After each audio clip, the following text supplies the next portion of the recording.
यानी हालात बद से बदतर होता जा रहा है, लोगों को नजर नहीं आ रहा है। से मोदी जी आ रहे हैं। अरे और मोदी जी ने काम किया है। महंगाई का स्तर निश्चित तौर पे बढ़ा है। पूरा टोटल राम मंदिर का काम किया है। बिल्कुल पूरे भारत में हर जगह काम किया है, रोड का काम किया है जी।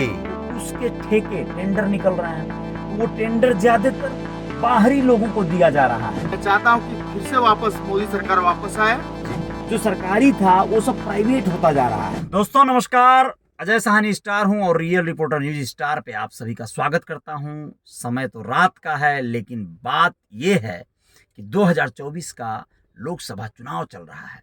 जो जहां मिल रहा है वहीं से हम लोग कुछ न कुछ तथ्य निकालने का प्रयास कर रहे हैं, और ये प्रयास तब तक जारी रहेगा जब तक कि इस बार की नई सरकार देश में आ नहीं जाती है। सरकार चाहे जिसकी भी आए, एनडीए की या इंडिया गठबंधन की, लेकिन देश के लोगों का हित हो, ये प्रयास होते रहना चाहिए। चाहे जो भी हो, जैसे भी हो, देश की बड़ी आबादी निराश हताश नहीं होनी चाहिए। हमारे साथ इस समय बात करने के लिए मौजूद हैं श्री अरविंद निषाद, जो कि रुद्रपुर विधानसभा के रहने वाले हैं। वैसे तो दोनों लोग रुद्रपुर विधानसभा के रहने वाले हैं, श्री प्रकाश त्रिपाठी जी, राम प्रकाश त्रिपाठी जी।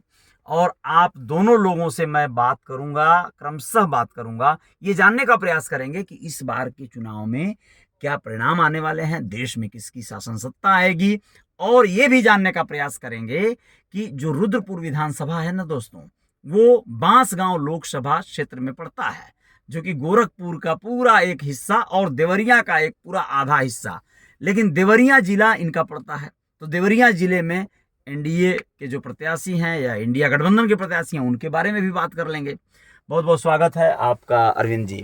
सबसे पहले रियल रिपोर्टर न्यूज स्टार के सभी दर्शकों को मेरा नमस्कार जी, शुक्रिया। तो कैसा माहौल है आपके क्षेत्र में, कैसा चल रहा है, हवा क्या चल रही है? देखिए, अब अंतिम चरण में हमारे इस पूर्वांचल की धरती पे चुनाव आने वाला है जी, और गहमा गहमी बढ़ गई है। राजनीतिक चर्चाएं जी, नुक्कड़ सभाएं और चौराहों पे जबरदस्त चर्चाएं चल रही हैं सरकार को लेकर के। अच्छा जी। क्योंकि लोकसभा का चुनाव है, पूरा जी। देश का चुनाव इसे कहा जाता है। जी जी जी, इसे हम प्रधानमंत्री चुनते हैं। बिल्कुल। तो बिल्कुल। बहुत ही गर्मा गर्म माहौल है। बहुत बढ़िया। बात करेंगे राम प्रकाश त्रिपाठी जी से। तो क्या कहेंगे आप इस बार? नमस्कार आप सभी लोगों को। जी जी जी। और पूरे भारत में हाँ एनडीए गठबंधन आ रहा है हाँ, और सभी लोग चुनाव जीत के आ रहे हैं। फिर से मोदी जी आ रहे हैं। फिर से मोदी जी आ रहे हैं। अरे और वाह। मोदी जी ने काम किया है। हाँ, क्या बात है। पूरे भारत में हर जगह काम किया है, रोड का काम किया है जी, पूरा टोटल राम मंदिर का काम किया है। बिल्कुल। मैं बिल्कुल, कल ही राम मंदिर से वापस आया हूँ बहुत खूब। देख करके, और बहुत अच्छा काम किए हैं। जी और मैं चाहता हूँ कि फिर से वापस मोदी सरकार वापस आए। जी जी जी जी जी। और सभी देशवासियों को हार्दिक अग्रिम शुभकामनाएं देना चाहता हूँ। चलिए, त्रिपाठी जी से मैं ये जानना चाहूंगा कि आप चूंकि रुद्रपुर विधानसभा के तो हैं, लेकिन आप देवरिया जनपद के हैं। देवरिया जनपद में शशांक मणि त्रिपाठी जी या फिर अखिलेश प्रताप सिंह जी, कौन जीत रहे हैं? आप इस बात को शशांक बताइए। मणि त्रिपाठी जी जीत रहे हैं। हाँ। उनके पिताजी ऑलरेडी सांसद रह चुके हैं दो बार। अच्छा। और उनके बाबा जो हैं, हाँ। उनके पिताजी के पिताजी, अच्छा। उन्होंने यूनिवर्सिटी का जो है, गोरखपुर यूनिवर्सिटी जो है, हाँ। दीनदयाल उपाध्याय जी जी, उनका स्ट्रक्चर उन्होंने ही रखा था। अच्छा। वाइस चांसलर रहे हैं जी वहाँ के बनारस विश्वविद्यालय के। जी। और उन्होंने काम किया है और उनका पूरा परिवार काम करते हुए आ चुका है। अच्छा। तो फिर वो अच्छे परिवार से हैं। क्या बात। IITN है वो खुद ही, और देश को वो आगे ले जाने में सक्षम है और देश में सक्षम रहेंगे। क्या बात है। चलिए अरविंद जी, आपसे जानना चाहेंगे कि ये जो माहौल है, चूंकि हम लोग देखिए उत्तेजित होकर कोई बात को निष्कर्ष तक नहीं पहुंच पाएंगे, लेकिन आपको क्या लग रहा है कि जैसे अपनी जो मोदी सरकार है, उन्होंने जो कार्य किया है, जैसा कि अभी त्रिपाठी जी भी बोल रहे थे, तो ये जो कार्य हुए हैं, इस कार्य के साथ साथ कुछ ऐसा भी बताएंगे, जैसे मान लीजिए कि लोग सड़कों का निर्माण या राम मंदिर, ये सारे तो हैं, लेकिन इन सब के साथ महंगाई एक बड़ा मुद्दा रहा। महंगाई पर कंट्रोल क्या सरकार कर पाई? देखिए, निश्चित तौर पे दो पहलू रखा आपने जी। और हमारे बड़े भाई ने अपनी बातें रखी और एक निष्कर्ष भी बताया। जी। लेकिन देखिए क्या भविष्य में क्या है ये कोई नहीं बता सकता। आपके बात का मैं जवाब देता हूँ कि निश्चित तौर पे इंफ्रास्ट्रक्चर पे काम हुआ है। एक बहुत बड़ा मुद्दा जो कई 100 सालों से उलझा हुआ था वो भी सॉल्व हो गया, राम मंदिर का। जी इसकी शुभकामनाएं हैं पूरे देश को। जी लेकिन जो आपने कहा कि कुछ एक पहलू है जो छूट जाते हैं, जी अब वो कितना प्रभाव डाल पाएंगे जी वही चुनाव का हार जीत तय करता है। मतलब बेरोजगारी, ठीक है, बेरोजगारी आप कह लीजिए, गरीबी जी। कह लीजिए, महंगाई कह महंगाई लीजिए। कह लीजिए जो आपने चर्चा किया। जी महंगाई का स्तर निश्चित तौर पे बढ़ा है और इसका असर अब कितना पड़ पाता है, जी जी जी ये सब ये देश की एक बड़ी आबादी इसको इग्नोर भी कर रही है। कहीं ना कहीं महंगाई से बहुत फर्क नहीं पड़ेगा ऐसा लोग कह रहे हैं, लेकिन ठीक है जो भी हो। लेकिन फिर भी एक बात और आती है कि जो रोजगार होना चाहिए, जितनी वैकेंसीज मतलब बहुत सारे विभागों में नौकरियां रिक्त पड़े हुए स्थान हैं उनको सरकार भर नहीं पा रही है। ऐसे में बहुत से समस्याएं आ रही हैं, रोजगारी का जो लेवल है वो बढ़ता जा रहा है देखा जाए तो। लेकिन स्वरोजगार की ओर सरकार ज़्यादा ध्यान दे रही है। और ऐसे में कुछ लोगों का कहना है कि जो हमारे देश के कुछ बड़े पूंजीपति हैं सरकार उन पर कुछ खास ध्यान दे रही है। मैं आप लोगों दोनों लोगों की उपस्थिति में एक बात पे गहन चर्चा करना चाहता हूँ। मुझे लगता है कि जैसे जितनी सड़कों का निर्माण हो रहा है, पुल का निर्माण हो रहा है, बड़े बड़े जो है कार्य जो सरकार करा रही है ना, तो उसके ठेके टेंडर निकल रहे हैं। तो वो टेंडर ज्यादातर बाहरी लोगों को दिया जा रहा है। यानी बड़े बड़े जो ठेकेदार हैं वो सब कंपनियां बड़ी बड़ी हैं, गुजरात की, हैदराबाद की, साउथ की, जो भी अलग अलग। और उन कंपनियों से एक बड़ा रेवेन्यू, बड़ा चंदा, डोनेशन सरकार को मिल रहा है। तो सरकार उनको काम दे रही है और सरकार को खूब अच्छा नोट मिल जा रहा है। या यूं कहें कि बढ़िया जो है, आप लोग सुने ही होंगे अभी बीच में जो है इलेक्टोरल बॉन्ड का जो है मुद्दा आया था। उनसे तमाम कंपनियों से पैसा लिया गया, पार्टियों ने चंदा के रूप में ले लिया और उसका कोई हिसाब किताब नहीं देना है देश को, चाहे किसी को भी। तो ये एक बड़ा फैक्टर है कि काम कराएंगे तो पैसा, जाहिर सी बात है, बजट बनेगा और बजट बनेगा तो इनका भी आमदनी होगा और उद्योगपतियों का होगा। अडानी अंबानी को लेकर हमेशा हो हल्ला होता रहा है। तो बड़े उद्योगपति जिस तरह कारपोरेट जगत से बनते हुए देश के हर सेक्टर में काबिज हो रहे हैं, एयरपोर्ट, रेलवे स्टेशन, हर जगह, मतलब जो प्राइवेट, जो सरकारी था वो सब प्राइवेट होता जा रहा है। तो इससे एक बड़ा नुकसान नहीं होगा आने वाले वक्त में। आरक्षण वगैरह खत्म तो हो जाएंगे ना ऐसे देखा जाए तो, क्योंकि प्राइवेट सेक्टर में आरक्षण कहाँ लग पाएगा। वो तो बोलेंगे भैया तुम्हारी जरूरत नहीं है, तुम निकलो जाओ, हमारे पास आदमी है, भर लेंगे हम। क्या बोलते हैं इसको आप?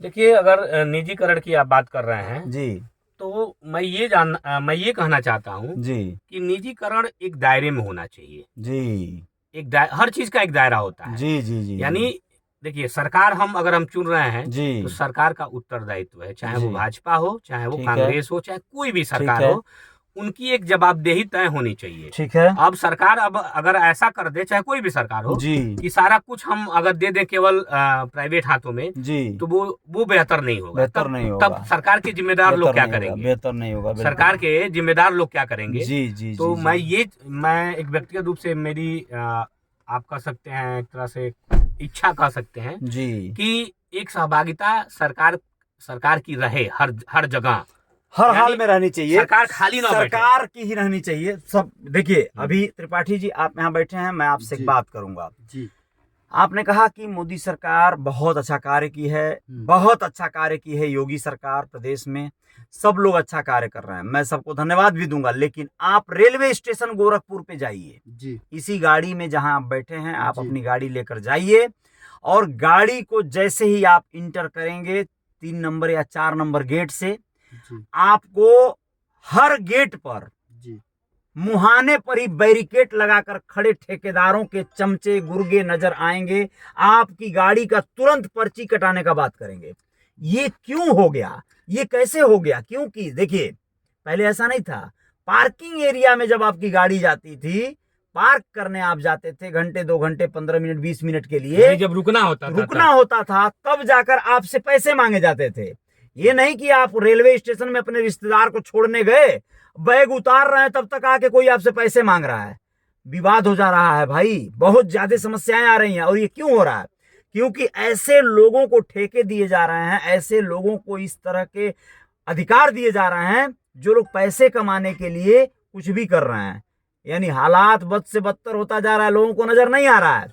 जिनको राशन 5 किलो चाहिए उनको गाड़ी से जाने की अपने तो जरूरत पड़ेगी ही नहीं रेलवे स्टेशन में, तो उनको ये दर्द पता नहीं चलेगा। आप क्या कहेंगे इस पर? मैं सीधा बात कहना चाहता हूँ, भारत की मोदी सरकार जो है जो भी चीजें प्राइवेट कर रही हैं उस पे अंकुश लगाएं और ये चीजें गलत हो रही हैं, देश के लोगों के साथ गलत हो रहा है जी। और मैं ये चाहता हूँ कि भारत सरकार कुछ चीजों पे लगाम लगाए, महंगाई पे लगाम लगाए जी, कुछ चीजें जो प्राइवेट कर रही हैं उस प्राइवेट करने पे लगाम लगाए जी, और भारत की जनता को जो भी है वो सुविधा देने का काम करे। हालांकि कुल मिलाजुला के सरकार अच्छी रही है और यह चीजें जो मैं नहीं चाहता हूँ कि वो प्राइवेट किसी सेक्टर को करे। चलिए ठीक है। आपके देवरिया में कौन इस बार जीतेंगे, अखिलेश प्रताप सिंह या शशांक मणि जी? देखिए, ये तो भविष्य के गर्व की बात हुई, लेकिन अगर देखा जाए तो आज ही मैं अभी जीआर खबर पे बोल रहा था तो मैंने बताया जी कि एक सर्वे हुआ है जिसमें अखिलेश सिंह को आगे दिखाया जा रहा है जी, लेकिन कहीं ना कहीं देखिए एक बहुत बड़ी आबादी एनडीए कवर कर रही है जी, वर्तमान में सत्ताधीन पार्टी भी है जी, प्रदेश में भी है जी, तो उसका प्रभाव तो कहीं ना कहीं रहेगा जी। हाँ, लेकिन गठबंधन की वजह से कुछ वोट प्रतिशत बढ़ेंगे जी, और क्या मतलब ये कौन जीतेगा ये तो 4 जून ही बता पाएगा। 4 जून को पता चलेगा। रुद्रपुर विधानसभा में बांसगांव लोकसभा क्षेत्र में आता है जो, वहां पर क्या आलम है, कमलेश पासवान जी या फिर सदल प्रसाद गठबंधन प्रत्याशी, कौन आ सकते हैं? देखिए दोनों क्या मतलब पूरे देश के प्रत्याशी गजब तरीके से इस समय अपने प्रचार प्रसार में लगे हुए हैं, अपनी सोशल इंजीनियरिंग कर रहे हैं लोग। क्या होगा त्रिपाठी जी आपके यहाँ से? मैं ये जानता हूँ कि हमारा जो प्रत्याशी है पिछले 2 बार लोकसभा चुनाव जीत चुके हैं जी, एक बार और समाजवादी पार्टी से जीते थे। हाँ, तीसरी बार के लिए कमलेश पासवान जी आ रहे हैं, ये तीसरी बार उनका चुनाव होगा, लेकिन उन्होंने क्षेत्र में पूरे लोकसभा क्षेत्र में उन्होंने कोई काम नहीं किया है इस तरह का कि अरे वाह क्या बात है। लेकिन अगर उनको वोट मिलेगा अच्छा तो माननीय मोदी जी और योगी जी के नाम पे ही मिलेगा। बाकी उन्होंने कोई काम नहीं किया ऐसा कि जो लोगों के बीच में जा करके और अपने वोट को मांग सकें। क्या बात है, बहुत बड़ी सच बात आपने कह दिया। चलिए ये बातें चर्चाएं लंबी हो जाएंगी, लेकिन आप लोगों को रियल रिपोर्टर न्यूज स्टार पे ये बताने का प्रयास किया गया और बड़ी खरी बातें हुई। राम प्रकाश त्रिपाठी जी ने और श्री अरविंद निषाद जी ने, दोनों लोगों ने बहुत बेबाक ये बातें किया और आप लोगों को ये बताने का एक प्रयास किया गया कि क्या हालात होने वाले हैं और क्यों जो है वोट मिलेगा किसको और कौन सी सरकार आ सकती है, कैसे आ सकती है, सारे विषयों पे। लेकिन आप लोग बने रहिएगा, आएंगे हम और खबरों के साथ। जय जयकार तो यहाँ जारी रहेगी। आप अगर YouTube पे हमें देख रहे हैं तो सब्सक्राइब करना मत भूलिएगा, और अगर आप फेसबुक पे हैं तो फॉलो कर लीजिएगा, इंस्टा पे भी ज्वाइन कीजिए रियल रिपोर्टर न्यूज स्टार। जय हिंद, जय भारत, शुक्रिया, शुभ रात्रि।